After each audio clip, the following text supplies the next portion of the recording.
ಕಲಶೋತ್ಸವ ಸಮಿತಿಯ ಉಪಾಧ್ಯಕ್ಷರಾಗಿರುವಂತಹ ಸಾಜ ರಾಧಾಕೃಷ್ಣ ಆಳ್ವ ಸರ್ ಇದ್ದಾರೆ. ಬನ್ನಿ ಮಾತಾಡ್ಸೋಣ. ನಮಸ್ತೆ ಸರ್. ನಮಸ್ತೆ. ಬ್ರಹ್ಮ ಕಲಶೋತ್ಸವ ನೀವು ಯಾವ ರೀತಿಯಾಗಿ ಅಂದುಕೊಂಡಿದ್ದೀರೋ ಅದಕ್ಕಿಂತ ಜಾಸ್ತಿಯಾಗಿ ಸಕ್ಸಸ್ ಆಗಿ ನಡೆದಿರುವಂಥದ್ದು ಸರ್. ಹಾಗಾಗಿ ಈ ಹೊತ್ತಿಗೆ ಏನು ಹೇಳ್ತೀರಾ? ಇವತ್ತು ಕೋದಂಡರಾಮ ಮತ್ತು ಪಂಚಮುಖಿ ಆಂಜನೇಯದ ಬ್ರಹ್ಮ ಕಲಶೋತ್ಸವ ನಾವು ನಿರೀಕ್ಷೆ ಮಾಡಿದ್ದಕ್ಕಿಂತ ದುಪ್ಪಟ್ಟು ಕಾರ್ಯಕ್ರಮ ಯಶಸ್ವಿಯಾಗಿದೆ.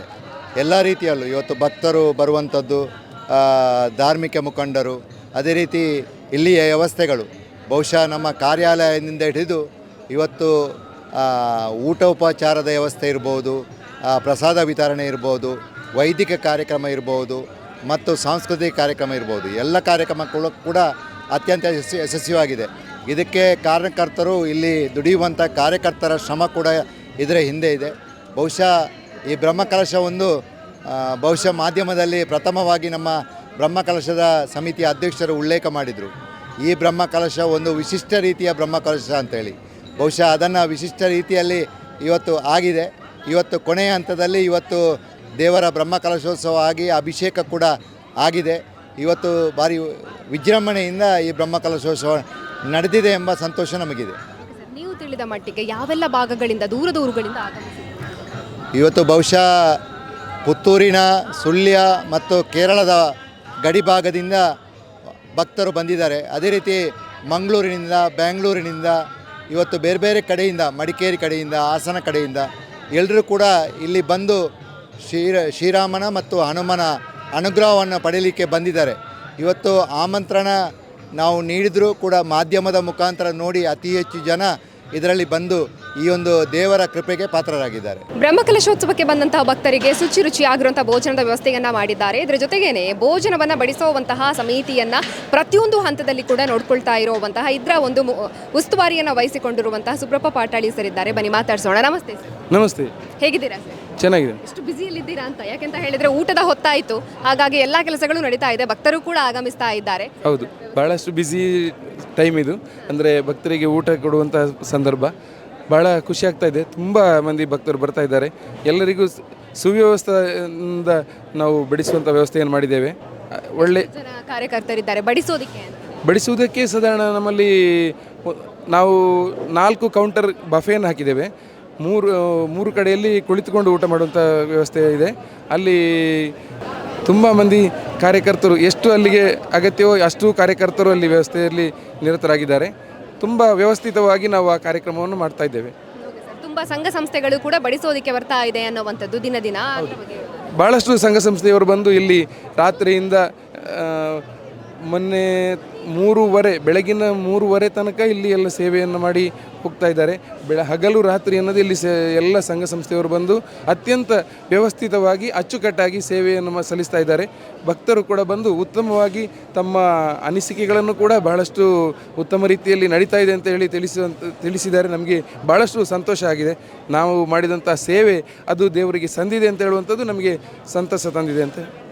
ಕ್ಷೇತ್ರಕ್ಕೆ ಎಷ್ಟು ಜನ ಭಕ್ತರು ಬಂದಿದ್ದಾರೆ ಅನ್ನುವಂಥದ್ದು ಸುಲಭವಾಗಿ ಗೊತ್ತಾಗೋದು ಅಂತ ಹೇಳಿದರೆ ಎಷ್ಟು ಜನ ಅನ್ನಸಂತರ್ಪಣೆ ಸ್ವೀಕಾರ ಮಾಡಿ ಹೋಗಿದ್ದಾರೆ ಅನ್ನೋದರ ಮೇಲೆ ಗೊತ್ತಾಗುತ್ತೆ ಸರ್. ಹಾಗಾಗಿ ಇಲ್ಲಿಯವರೆಗೆ ಎಷ್ಟು ಜನ ಬಂದಿರಬಹುದು? ಇಲ್ಲಿಯವರೆಗೆ ನಿನ್ನೆ ರಾತ್ರಿಯ ಒಂದು ಊಟಕ್ಕೆ ಸಾಧಾರಣ ಒಂದು 12-13 ಸಾವಿರ ಜನ ನಿನ್ನೆ ರಾತ್ರಿ ಊಟ ಮಾಡಿದ್ದಾರೆ. ಹಾಗೆಯೇ ನಿರಂತರ ನಿನ್ನೆ ಮಧ್ಯಾಹ್ನ ಒಂದು 8 ಸಾವಿರ ಜನ ನಿನ್ನೆ ಮಧ್ಯಾಹ್ನ ಊಟ ಮಾಡಿದ್ದಾರೆ. ಹಾಗೆಯೇ ಭಾಳಷ್ಟು ಜನ ಬರ್ತಾ ಇದ್ದಾರೆ. ಈಗ ಒಟ್ಟಾರೆಯಾಗಿ ಹೇಳೋದಾದರೆ ಇವತ್ತು ಎಲ್ಲ ಸೇರುವಾಗ 1 ಲಕ್ಷಕ್ಕಿಂತ ಮೇಲಿನ ಜನ ಭಕ್ತಾದಿಗಳು ಬಂದು ಈ ಭೋಜನದ ವ್ಯವಸ್ಥೆಯನ್ನು ಸವಿದು ಹೋಗಿದ್ದಾರೆ ಅಂತ ಹೇಳುವಂಥದ್ದು ನಮಗೆ ಅತ್ಯಂತ ಸಂತೋಷದ ಸಂದರ್ಭ. ಹನುಮಗಿರಿ ಬ್ರಹ್ಮಕಲಶೋತ್ಸವ ಮಹಿಳಾ ಸಮಿತಿಯ ಸಹ ಸಂಚಾಲಕರಾಗಿರುವಂತಹ ಸವಿತಾ ರೈ ನಿಲ್ತಡ್ಕ ಅವರಿದ್ದಾರೆ. ಬನ್ನಿ ಮಾತಾಡ್ಸೋಣ. ನಮಸ್ತೆ ಮೇಡಮ್. ನಮಸ್ತೆ. ಹನುಮಗಿರಿ ಬ್ರಹ್ಮಕಲಶೋತ್ಸವದಲ್ಲಿ ಎಲ್ಲ ರೀತಿಯಲ್ಲೂ ಕೂಡ ಅಚ್ಚುಕಟ್ಟಿದೆ. ಅದರ ಜೊತೆಗೇನೆ ನಾರಿ ಶಕ್ತಿಗೆ ಹೆಚ್ಚಿನ ಪ್ರಾಮುಖ್ಯತೆಯನ್ನು ಕೂಡ ಕೊಟ್ಟಿದ್ದಾರೆ. ಹಾಗಾಗಿ ನಿಮ್ಮ ಸೇವೆಗಳ ಬಗ್ಗೆ?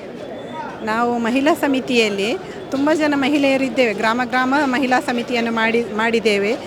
ಸಂಚಾಲಕಿಯಾಗಿ ವಿದ್ಯಾಗೌರಿ ಅವರಿದ್ದಾರೆ, ಸಹ ಸಂಚಾಲಕಿಯಾಗಿ ನಾನು ಕೂಡ ಇದ್ದೇನೆ.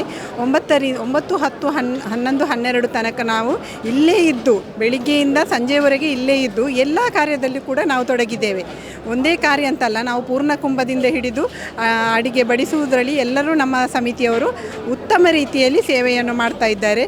ಅಂದಾಜು ಇಲ್ಲಿಗೆ 10ರಿಂದ 15 ಸಾವಿರದವರೆಗೆ ನಿನ್ನೆ ರಾತ್ರಿ ಕೂಡ ಊಟ ಬಡಿಸ್ತಾ ಇದ್ದೆವು ನಾವು ಎಲ್ಲರಿಗೂ ಕೂಡ. ನಿಮ್ಮ ಸಮಿತಿಯಲ್ಲಿರುವಂಥ ಮಹಿಳೆಯರು ಮಹಿಳೆಯರು ಅಂದಾಜು 500ರಿಂದ 600 ಮಂದಿ ಕೂಡ ಮಹಿಳೆಯರಿದ್ದೇವೆ. ಪ್ರತಿ ದಿವಸ ನಾವು ನಮ್ಮ ಗ್ರೂಪಿಗೆ ನಾವು ಅದನ್ನು ಹಾಕಿ ಇಂಥ ಕಾರ್ಯದಲ್ಲಿ ನಾವು ತೊಡಗಬೇಕು ಅಂತ ಹೇಳ್ತಾ ಇದ್ದೇವೆ. ಹನುಮಗಿರಿ ಮಾತ್ರ ಅಲ್ಲದೆ ದೂರದ ಊರುಗಳಿಂದ ಕೂಡ ಇದ್ದಾರೆ ಇಲ್ಲಿಗೆ. ಬಂದಿದ್ದಾರೆ, ದೂರದ ಊರಿಂದ ಕೂಡ ಇಲ್ಲಿಗೆ ಬಂದಿದ್ದಾರೆ. ದೂರದ ಊರಿಂದ ಎಲ್ಲಿಂದ ಅಂದರೆ ನಾವು 46 ಸಮಿತಿ ಇದ್ದೇವೆ. ದೂರ ಊರಿಂದಲೂ ಬಂದಿದ್ದಾರೆ, ಎಲ್ಲರೂ ಸೇರಿಕೊಂಡಿದ್ದಾರೆ, ನಮ್ಮೊಟ್ಟಿಗೆ ಕೈ ಜೋಡಿಸಿದ್ದಾರೆ ಅವರು. ಹನುಮಗಿರಿಯ ಬ್ರಹ್ಮಕಲಶೋತ್ಸವ ಅಂತ ಹೇಳೋ ಹೊತ್ತಿನಿಂದ ಅದು ಇಲ್ಲಿವರೆಗೆ ಇವತ್ತಿಗೆ ಮುಗಿತಾ ಇದೆ. ಇಲ್ಲಿ ಹೊತ್ತಿನವರೆಗೂ ಸೇವೆಯನ್ನು ಸಲ್ಲಿಸಿದ್ದೀರಾ, ಏನು ಹೇಳ್ತೀರಾ?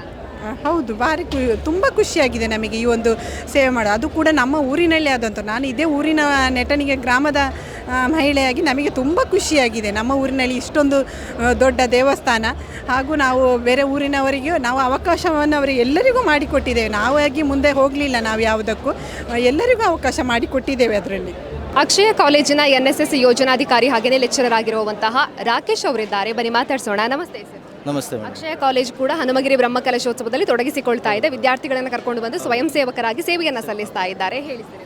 ನಾವು ಬ್ರಹ್ಮಕಲಶೋತ್ಸವ 9 ತಾರೀಕಿಗೆ ಸ್ಟಾರ್ಟ್ ಆದ್ದು. 9 ತಾರೀಕಿಂದ ಕಂಟಿನ್ಯೂಸ್ ಆಗಿ ಇವತ್ತು 12 ಲಾಸ್ಟ್ ಡೇ ಕಂಟಿನ್ಯೂಸ್ ಆಗಿ ನಮ್ಮದು 50ಕ್ಕಿಂತ ಅಧಿಕ ಸ್ವಯಂ ಸೇವಕರು ಇಲ್ಲಿ ಸೇವೆ ಸಲ್ಲಿಸ್ತಾ ಇದ್ದಾರೆ ಸತತವಾಗಿ.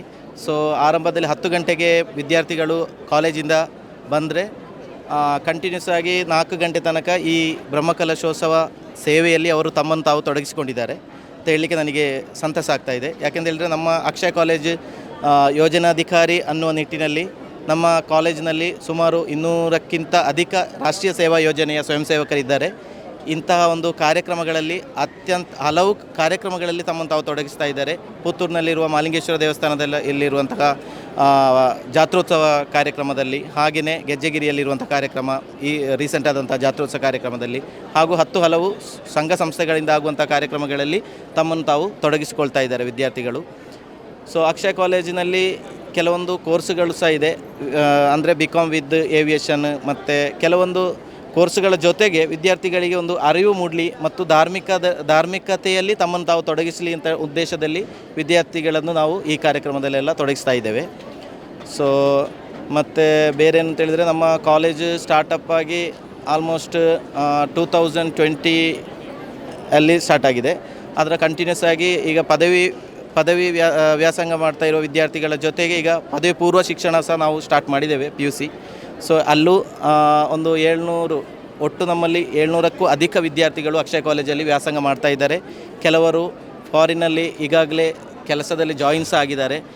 ಈ ರಾಷ್ಟ್ರೀಯ ಸೇವಾ ಯೋಜನೆಯಲ್ಲಿ ಮುಖ್ಯವಾಗಿ ನಾನು ಇದನ್ನು ಹೇಳಲಿಕ್ಕೆ ಯಾಕೆ ಇಷ್ಟಪಡ್ತೇನೆ ಅಂತ ಹೇಳಿದರೆ, ವಿದ್ಯಾರ್ಥಿಗಳಲ್ಲಿ ಕೇವಲ ವಿದ್ಯೆಯ ಜೊತೆಗೆ ಅತ್ಯಂತ ಸಮಾಜದ ಜೊತೆ ಯಾವ ಥರ ಅವರು ತಮ್ಮನ್ನು ತಾವು ತೊಡಗಿಸಬೇಕು ಅದು ತುಂಬ ಅತ್ಯಗತ್ಯ. ಕೇವಲ ವಿದ್ಯಾಭ್ಯಾಸ ಮಾತ್ರ ತಮ್ಮ ಜೀವನವನ್ನು ರೂಪಿಸಲಿಕ್ಕೆ ಸಾಧ್ಯವಿಲ್ಲ. ಬದಲಾಗಿ ಸಾಂಸ್ಕೃತಿಕ ಮತ್ತು ಧಾರ್ಮಿಕ ಕ್ಷೇತ್ರಗಳಲ್ಲಿ ಯಾವ ರೀತಿಯಲ್ಲಿ ತಮ್ಮನ್ನು ತಾವು ತೊಡಗಿಸ್ತಾರೆ, ಅದರಿಂದಾಗಿ ಅವರಿಗೆ ತಮ್ಮ ಜೀವನವನ್ನು ರೂಪಿಸಲಿಕ್ಕೆ ಸಾಧ್ಯ. ಇಂಥ ಒಂದು ಅವಕಾಶ ಇಲ್ಲಿ ಬ್ರಹ್ಮಕಲಶೋತ್ಸವ ಸಮಿತಿಯವರು ನಮಗೆ ಮಾಡಿಕೊಟ್ಟಿದ್ದಾರೆ. ಅವರು ನಮ್ಮ ಕೆಲಸ ಕಾರ್ಯಗಳಿಗೆ ತುಂಬ ಮೆಚ್ಚುಗೆಯನ್ನು ವ್ಯಕ್ತಪಡಿಸಿದ್ದಾರೆ. ಸೊ ನಮ್ಮ ಕಾಲೇಜಿನ ಅಧ್ಯಕ್ಷರಾದ ಜಯಂತ್ ನಡುಬೈಲ್ರವರು ಇಲ್ಲಿಯ ಚಪ್ಪರಶಾಸ್ತ್ರದ ಮುಹೂರ್ತವನ್ನು ಸಹ ಮಾಡಿದ್ದು ಅವರೇ ಆಗಿದ್ದಾರೆ. ಸೊ ಅವರ ಒಂದು ನೇತೃತ್ವದಲ್ಲಿ ನಮ್ಮ ಯೋಜನಾಧಿಕಾರಿಗಳು ಸೌಜನ್ಯ ಮೇಡಮ್ ಮತ್ತು ಮೇಘಶ್ರೀ ಮೇಡಮ್, ಹಾಗೆ ಗಂಧರ್ವ ಸರ್ ಅಂತೇಳಿ ಇವರ ಯೋಜನಾಧಿಕಾರಿಗಳು ಮತ್ತು ನಾನು ರಾಕೇಶ್ ಅಂತೇಳಿ ನಮ್ಮ ಒಂದು ನಿರ್ದೇಶನದ ಪ್ರಕಾರ ವಿದ್ಯಾರ್ಥಿಗಳು ಅಚ್ಚುಕಟ್ಟಾಗಿ ಇಲ್ಲಿ ಎಲ್ಲ ಕಾರ್ಯಕ್ರಮಗಳನ್ನು ಸ್ವಪ್ರೇರಿತವಾಗಿ ಮಾಡ್ತಾ ಇದ್ದಾರೆ. ಇದನ್ನು ಹೇಳಲಿಕ್ಕೆ ತುಂಬ ಇಷ್ಟಪಡ್ತಾ ಇದ್ದೇನೆ. Okay, thank you. ಸುದ್ದಿ ಚಾನಲ್, ಕ್ಷಣ ಕ್ಷಣದ ಸುದ್ದಿಗಾಗಿ